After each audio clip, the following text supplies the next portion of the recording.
Okay, and I'm gonna lead off the Nolan ranking with my 12. You have actually only seen 11 Nolan films. Yes. I've seen 12. Neither of us have seen the following. No. We will watch it at some point. We just haven't had any time to. It's just, and nobody's like raving about it. You know what I mean? Like it's not like I've never seen it in someone's top 9 of a Nolan ranking. You know what I mean? So it just didn't feel as necessary to like get it a watch of that now. So I'm gonna tee it off number 12, and it is the one that you have not seen. It's Insomnia. It's a good movie, and it's like decently interesting. Yeah.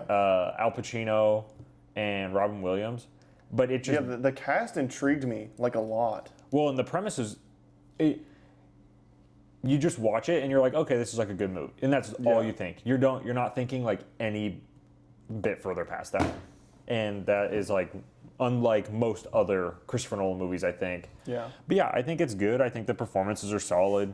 But I'd have no problem rewatching it, but I just don't think. I think of his movies, it's the least interesting for me. And then I'm going to go to 11, and then we'll bounce to year 11. So my 11 is Dunkirk. This is a movie.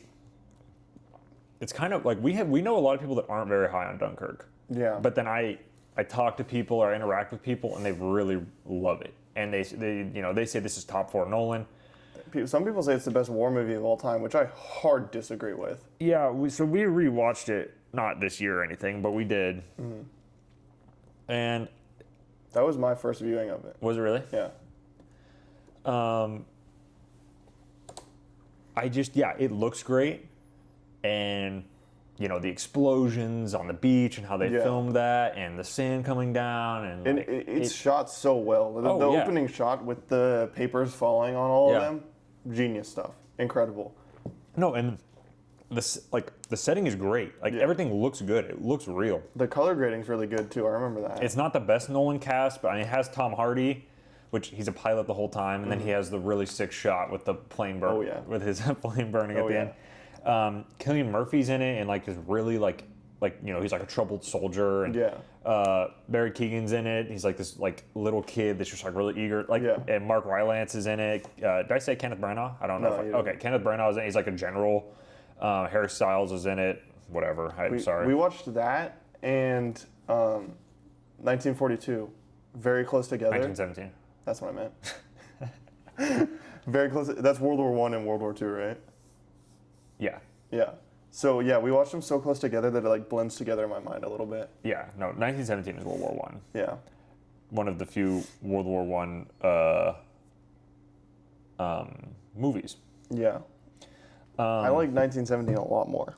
Yeah, I agree. I think. So anyway, sorry, off topic. No, but yeah. So Dunkirk is my 11. I think it looks good. Again, like some similar stuff. I'm never thinking about Dunkirk after I'm done watching Dunkirk. You know what I mean? Yeah. And there's almost no part of me that wants to revisit it. No. I've only seen it once, and I think out of pure curiosity, I might rewatch it again because it's not really cemented in my brain. Yeah. Because like with Nolan movies, there's always layers to it, you know, with like all the characters. And for me, it's usually pretty difficult to like soak everything in with Nolan's movies because they're really dense. Yeah. That's what he does really well. Yeah. And like with really dense movies, I usually don't get it all on the first watch. Yeah. So I would maybe revisit it for that, but even that, like I'm just like I'd be down to do a 1917 Dunkirk. Yeah, like again. just like World War watch, I and II. Yeah, just watch them back to back. Yeah, but I mean, like even that, like I'm not like dying to like watch either. Yeah, no. But yeah, I even have fond memories of Dunkirk. Like I saw it with my grandpa opening weekend. You know, he took me to the movies. It was, it was really fun. Yeah. I was kind of getting that age where I was really getting into movies and stuff like that. Yeah. So like when you're watching TV, and this is when cable was really big, obviously, but more big than it is now. And you're watching TV, and it's like, Christopher Nolan, and, you see the explosions and everything, and you're a 14-year-old kid. Get real excited. Like, that's pretty sick. And it's like from the director of The Dark Knight. It's like, yeah, that's pretty awesome. Yeah. But yeah, let's look, what's your 11? Mine's the same. Mine's also Dunkirk. It's Dunkirk. It's the most forgettable for me, maybe because I only watched it once, maybe not. it has the least memorable characters for me. Like, even watching Tenet that first time, I didn't really understand it all the way through when we watched it the first time. But even with Tenet, like, I remember vividly each character and, like, you know, at least, like, somewhat what they were about. Mm-hmm. Like, I honestly could not sit here and tell you, like, the character motivations of the people in Dunkirk. I don't even think I could give you a character name from someone in Dunkirk. No, I couldn't either. But yeah. So, I mean, it's just, it's the least memorable. It's the one that left the least impact on me. Mm-hmm. And I was wowed by it visually, and that's about all I remember about it. Yeah. And we didn't even watch it that long ago. Yeah. Like, it's just kind of sad. Oh, yeah. Yeah. All right. I'll go my number 10. Okay. This is The Dark Knight Rises. Mm-hmm. The Dark Knight Rises, I think, is Nolan's weakest script in the sense, but it also is taking more risks than, say, an Insomnia and a Dunkirk. Yeah. So in places, it's worse than those two movies, but in a lot of places, it's better than those. And it has, like, these, like, I mean, it's Batman. It has these really exciting just Batman moments. And, like, I mean, like, this is, like, mostly a show about, like, nerd content. Like, obviously, like, I like that. Like, that's why I love like Batman. But, yeah, it just, I watched the movie, and we've watched it now multiple times in the last couple of years, and every time just, like, waiting for it to, like, click. But it's just, I just don't, like, there's good Bane scenes. Yeah. I wouldn't describe him as a, like, he should probably be better than he is in the movie. You know what I mean? And there's, you know, the Talia al Ghul twist and stuff like that, and I just don't think that plays well. I think Christian Bale's really awesome. I think Anne Hathaway Catwoman's, like, pretty solid. I know some people, like, that's kind of polarizing for some people. People really don't like. I didn't realize that, but I think it's solid. Michael Caine is obviously, like, one of the greatest actors of all time, and him as Alfred is just so iconic. Just the definitive Alfred. I enjoyed Joseph Gordon-Levitt in the movie. I like his character a lot. So there's things good. Kicked off Glenn Powell's career. Shout out. So funny every time. Shout out the legend. I got a speaking line. Got his face bashed in. There's no money here. It's one line. But I don't know. I don't know. It doesn't all come together very well. No. But the hype moments in Aura. Oh yeah, rocks, that factor rocks all the way up there. That part. Oh my gosh, dude, that never fails. Oh my god, the score. Holy. Yes. I mean, we've talked about it before, but the score carries that movie. Yeah, absolutely. It's so good. Yeah, but all right, let's go to your number 10. We're very similar so far. Mine is also The Dark Knight Rises. Pretty similar to what you had to say. Every time I watch the movie, at this point, it's, like, disappointing if I try to go into it with, like, a fresh mindset. Mm-hmm. So I just sit there and I just absorb the scenes that I really like and I really enjoy them, and then everything else I kind of just coast through. Yeah. And I've seen it so many times now that I don't feel like I'm doing a disservice to the movie by doing that. Yeah. But yeah, I mean, Christian Bale is just really, really good. Yeah. His arc in the movie is really, really good. Mm-hmm. But I think the villain side of the movie is just lost on me. I mean, Tom Hardy as Bane visually looks cool, but it's just not, like, it doesn't have that extra, like, oomph to it. No. You know, it's just like, oh, he's a bad dude because he is, like, upset at the system. Yeah. And it's like, that's just kind of boring. Well, and, like, their fight underground, you know, when, like, they have the whole speech, you know, he breaks Batman's back and he breaks the I really like that scene. That scene's sick. Yeah. But the problem is, when you're doing this, like, physically imposing villain, you need to have more than one, like, like, you know what I mean? Well, and then he just, in the end, in the third act, he just, like, Bruce just beats him in a fist fight. And that fight sucks. Yeah. It's bad. So it's like you have this, like, he's literally impossible to fight, and he's really smart, right? And then in the third act, you don't then outsmart him or, you know... It's rage. You know, find some... it's just dumb. Like, it's just... It's like, oh, perseverance. It's like... Yeah. Oh, okay, I guess. Yeah. You know, it's like, oh, he climbed his way out of the cave. That doesn't make him, like, physically stronger than Bane. It's just weird. It's like a weird approach, and it's in broad daylight, and it's with a bunch of cops. It's just weird. Like, the third act is just so weird. Yeah. That's the best way I can describe it. I think the first, like, hour of The Dark Knight Rises is really solid, though. No, it does. It feels like it's, like, building something really well. But then it just plateaus really hard.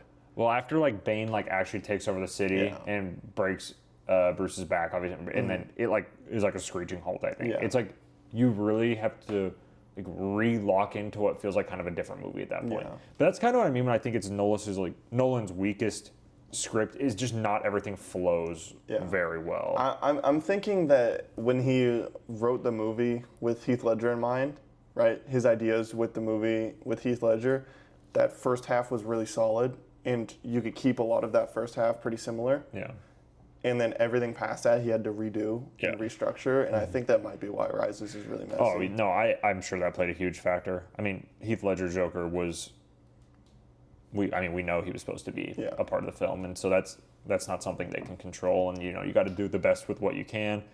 And I'm sure they tried. I think there's an element of that. Christopher Nolan was a little bit done with Batman at that point. I think when you kind of just revisit.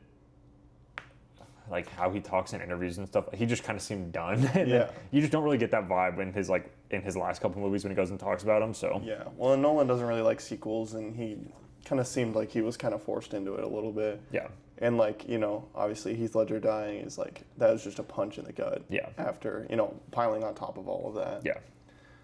Yep. All right, I'm gonna take it to 9. This is my first what I would give a 4.5 out of 5 on Letterboxd. So everything is 4.5 and up, and this is going to be Tenet, probably the most polarizing Nolan movie, I'd say. Would you say? Mm-hmm. It's probably it's not his least seen. I mean, obviously The Following, but if we talk about his major films, it's still, I would say, less people have seen Memento and Prestige and Insomnia. So it's not his least seen or anything like that, but it did come out in 2020. Not everyone really, saw it in theaters, and that's kind of a big part of experiencing a Nolan movie is, seeing it on the big screen. I mean, we did, but other people did not.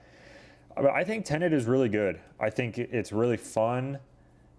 I think that the story is crazy, and it's not easy to understand. Like I'm not going to argue that point, but I don't think that makes it bad. I think if you need to watch a movie 1, 2, 3 times. Maybe if you're confused about something, I don't think that makes a movie bad. Maybe it makes it annoying on the first watch, but I would just encourage coming back to it. But I think Robert Pattinson's really awesome in this. Michael Caine has a small role. There's Aaron Taylor Johnson, Himesh Patel. Obviously, we talked about he has a small little part in this. Kenneth Branagh's a really good villain. He's great. Elizabeth Debicki's in this. She's a good actress. So. It's not like his best cast by any means, but it's definitely a cool cast. Mm-hmm. Robert Pattinson's definitely my favorite in this movie, though. He steals the show for sure. I just think he's so good, and just so good. And there's nothing against John David Washington. I just don't think that he's as skilled of an actor, and he's a much less experienced actor. So, but I still think he's pretty good in this movie. He's got some very memorable lines, especially the hot sauce. Hot sauce. But I think this movie's good. I mean, when you're Christopher Nolan, you have a ton of great movies. Like, Tenet for some directors would be one of their best movies. You know what I mean? But just kind of how it plays out. I don't really have anything special to say about Tenet. I mean, the whole conversation about it has been had 1,000 times. It's just about if you're willing to sit with it and kind of learn with it, or if that just really turns you off. Yeah. I think we have a very similar list. I think we might have the same list, to be honest. I think I'm like looking, and I think the Odyssey. Hard to see. I think the Odyssey will be. I don't think those will be in the same spot. We'll see. Yeah, we'll see. We shall see. But yeah, Tenet's my next one. Well, then we can just call this the objective Nolan ranking. The universal. We'll just go, and then if you have another one, and you're like, "Is this your next one?" I'm just gonna say either yes or no. Okay. And then we'll just take turns talking about it. But yeah, I think Tenet is really good. I think visually it's great. I think its pacing is incredible, honestly. Mm-hmm. I think the way it's structured is really smart. Like Christopher Nolan loves to do interesting things with his timeline in movies. Yeah. He does it with a lot of his movies. He does non-linear stories, or he does like time skips, or like there's a lot of times where he'll do something weird with the timeline of the movie. Yeah. I think Tenets is second place for most interesting, only under Memento. Yeah. But Memento is just like masterclass in that sense. And the Memento one flows better, I think. You know what I mean? Memento is also shorter. Yeah. Which makes it slightly easier. And it's a little more focused on, But yeah, I mean, I love the villain. I think John David Washington is a little one note. Yeah. But one note in a Nolan way, because, you know, all the actors he gets are usually like insanely good actors. Yeah. So just in comparison, he's a bit one note. But again, that might be like intentional. Like we never even get a character name for him. Right. So he Famously. might. Yeah. So that might have been his interest in that character and his direction. But yeah, I think it's really solid. I think the dynamic between John David Washington and Robert Pattinson is really good. I think the central themes of the movie are also really good. I think there's a lot of quotable moments, like what happens, and you know, obviously the hot sauce quote is hilarious. I think the fighting is really good too. I think Nolan choreography gets a lot of shit, and I think it's really good. In Tenet, the reverse stuff. It's like, you know, he does some scenes backwards, and like that scene where he fights in the kitchen after he drops the hot sauce line, he like cheese grates a guy's face. Oh yeah. Like it's like clever. Like it's good. Yeah, he's messing people up. Yeah, and there's like some cool gunplay moments and stuff too, and like the stuff with the cars when they're throwing around the artifact. Like that's really cool. I really like how he plays the scene forward, and then there's like a mystery to it. You don't really know what's going on. Yeah. And then you get to see that played in reverse, and that like fills in the scene. Right. And I think that's really smart. I think it's really well done too, especially with the car one. I think that's the best example of it. Yeah. Because you just have no idea what's going on the first time. It's very hectic. And then the second time, it's like, oh, you know exactly what he's doing and why he's doing it right after the scene with the turnstile. Yeah. And there's just like stuff like that throughout the whole movie, you know. You have Elizabeth Debicki talking about like the story of like seeing her husband cheating on this woman who takes a dive off her boat, and then you find out later that it's literally her. Yeah. And it's just great. It's just a really solid movie. I think a lot of people just don't understand the movie. They just sit and engage with it, and it gets a little too much for them, and then they check out, and then by the end of the movie, they're like, oh, whatever. Yeah. You know, and I just think that's a lame way to engage with movies. Yeah. Yep. But yeah, that's about it for Tenet. For Tenet. Yeah. And I just want to say it's visually it looks so good. It's really and good. The score is really good as well. I mean, that is just something that's going to be true for basically every Nolan movie. So if we're not like tapping on it, it doesn't mean it's not true or that we don't notice it. It's just kind of like how good he is and how good his productions are. Yeah.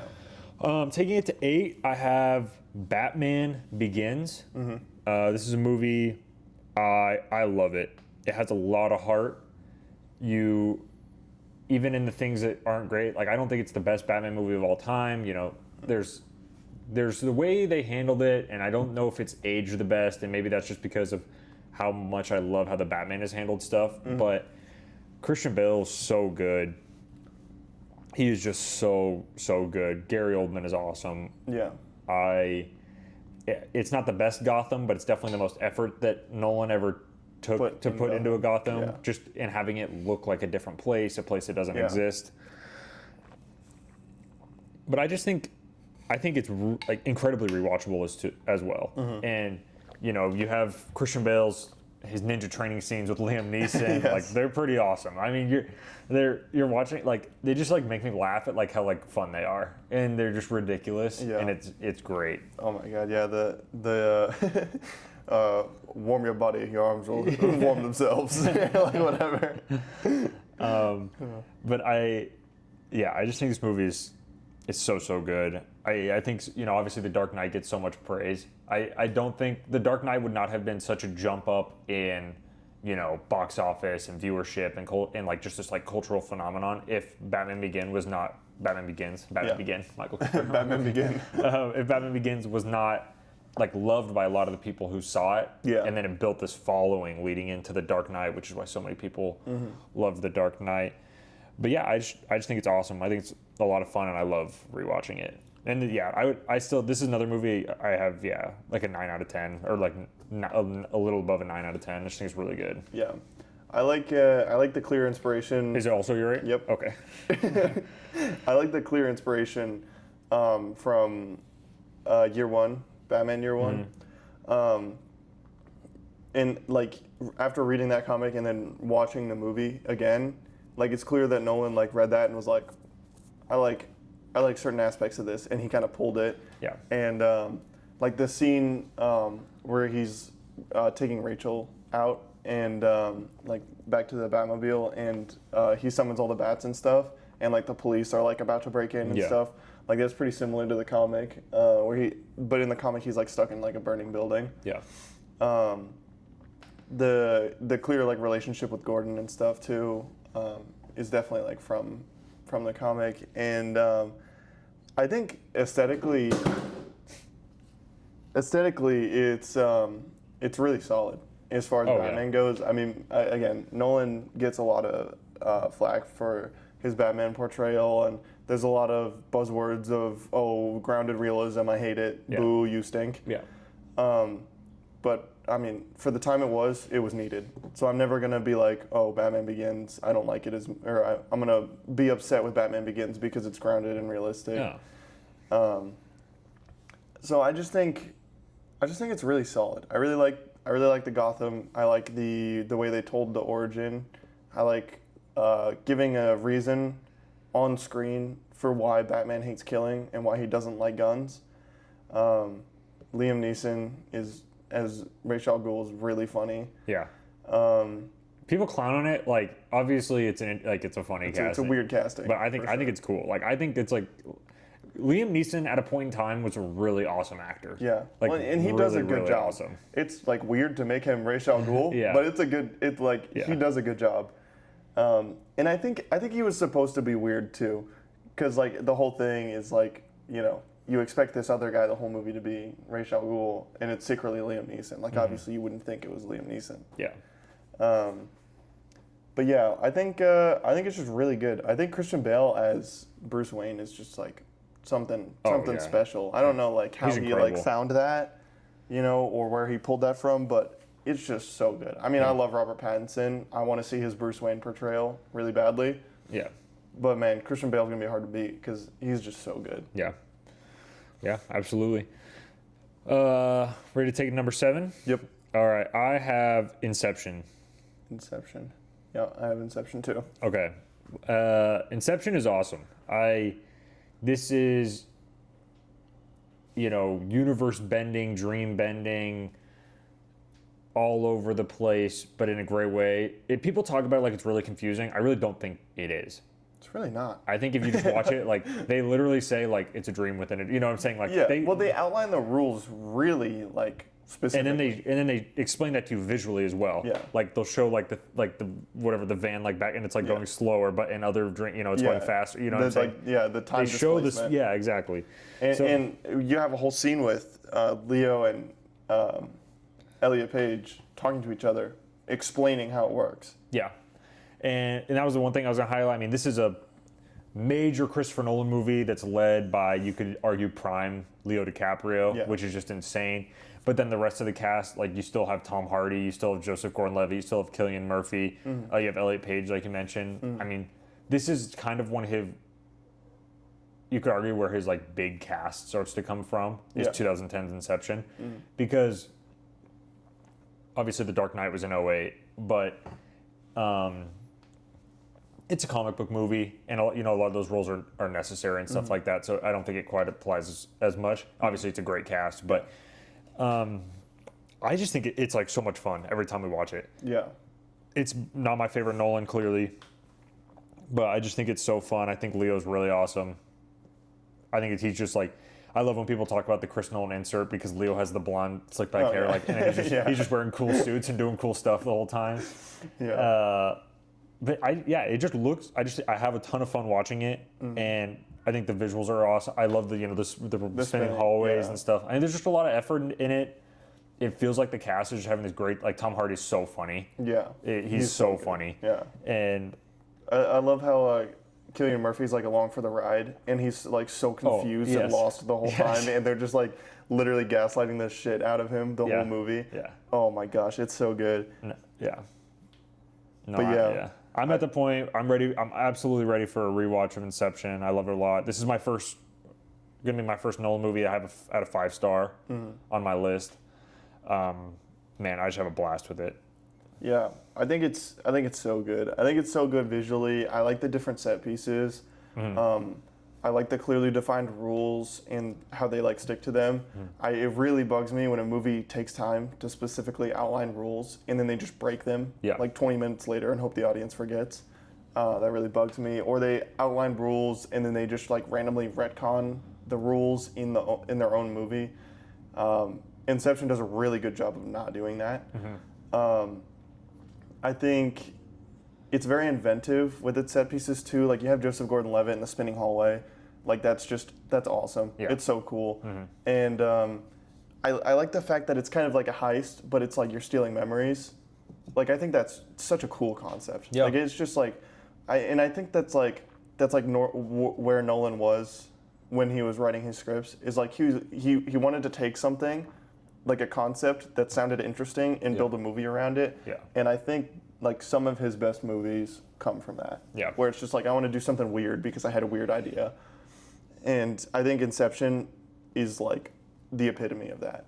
Yeah. And the cast is great. There's a lot of tension. Watching the movie, like you're on edge the whole time.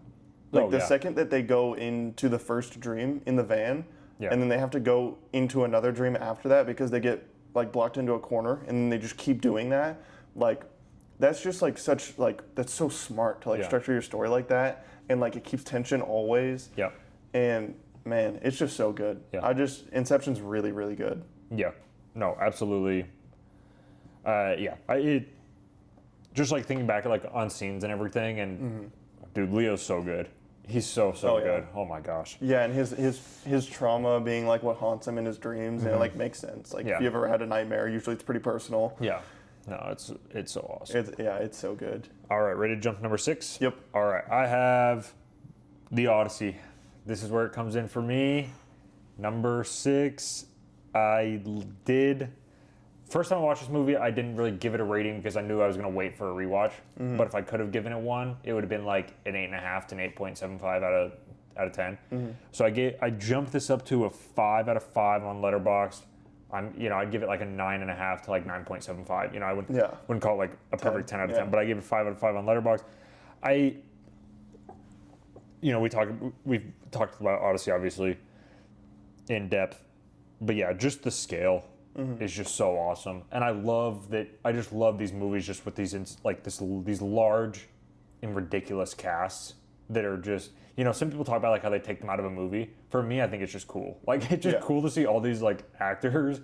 I mean, especially like some of these actors like really getting to like Zendaya and Tom Holland are like about to become like Zendaya already is absolutely and has been for years like one of the most famous actresses.